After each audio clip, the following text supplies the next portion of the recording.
what does that even mean? What is batuk bhairav? What are the bhairavs? Because what I have seen shift in my life after I've started this mantra is a deep affinity towards Shiva. I've had dreams related to it. I've had very intense experiences in my meditation related to Shiva. And everything in my material life is moving too fast. Be it new people coming in, material opportunities, growth, everything you can think of from a material perspective has just become extremely speedy.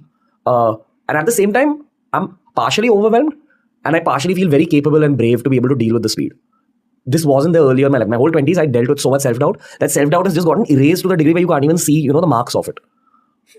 That's the personal level input. What have you made me do, sir?